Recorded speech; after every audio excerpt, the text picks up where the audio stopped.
ল'ৰাটো তাৰমানে ধৰক 11মান বজাৰ পৰা ঘৰত নাই, ল'ৰাটো নাই। তাৰপিছত ভাত চাত খাবৰ কাৰণে সি ইমান কলৈ গৈছে, কি কৰিছে মই চিন্তা কৰি আছো।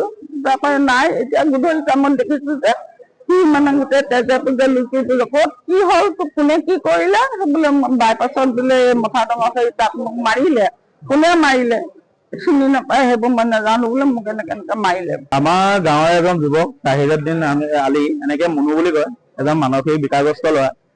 আমি সন্ধিয়া সময়ত ৰখি থাকোতে তেখেতে দেখিছো তেজে লুটি পুটি মানে আমি য'ত তিনিআলি ৰখি আছো তাত ওলাইছো। তেতিয়া তেখেতক আমি সুধিলো যে এনেকুৱা কেনেকে হ'ল। তেতিয়া তেখেতে ক'লে যে তেখেতক কেইজনমান ল'ৰাই ৩৭ নং ৰাষ্ট্ৰীয় ঘাইপথৰ আগত মাৰপিট কৰিছে বুলি কৈছে। আমি এটা কথা ক'ব বিচাৰো, সকলোৱে জানে যে এজন মানসিক বিকাৰগ্ৰস্ত এজন ল'ৰা, গতিকে তেখেতে যদি কিবা ভুল কৰিছিল তেতিয়াহ'লে তেওঁলোকে আইনৰ সহায় ল'ব পাৰিলেহেঁতেন।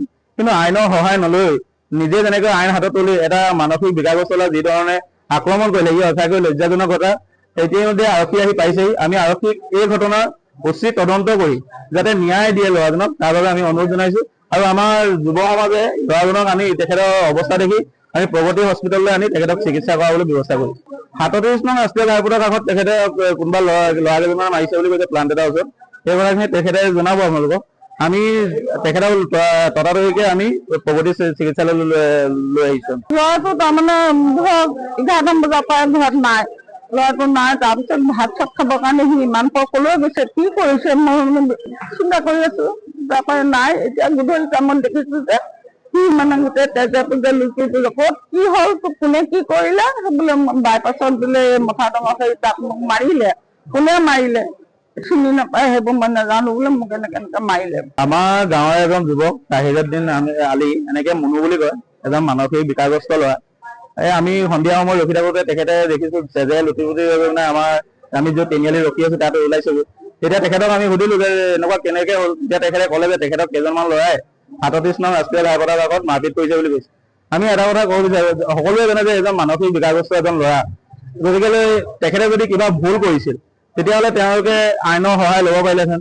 কিন্তু আইনৰ সহায় নলৈ নিজে যেনেকৈ আইন হাতত তুলি এটা মানসিক বিকাৰগ্ৰস্ত ল'ৰা যি ধৰণে আক্ৰমণ কৰিলে, ই সঁচাকৈ লজ্জাজনক কথা। ইতিমধ্যে আৰক্ষী আহি পাইছেহি। আমি আৰক্ষীক এই ঘটনাৰ উচিত তদন্ত কৰি যাতে ন্যায় দিয়ে ল'ৰাজনক, তাৰ বাবে আমি অনুৰোধ জনাইছো।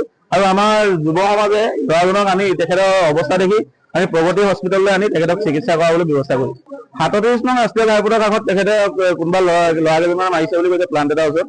সেই কথাখিনি তেখেতে জনাব আপোনালোকক।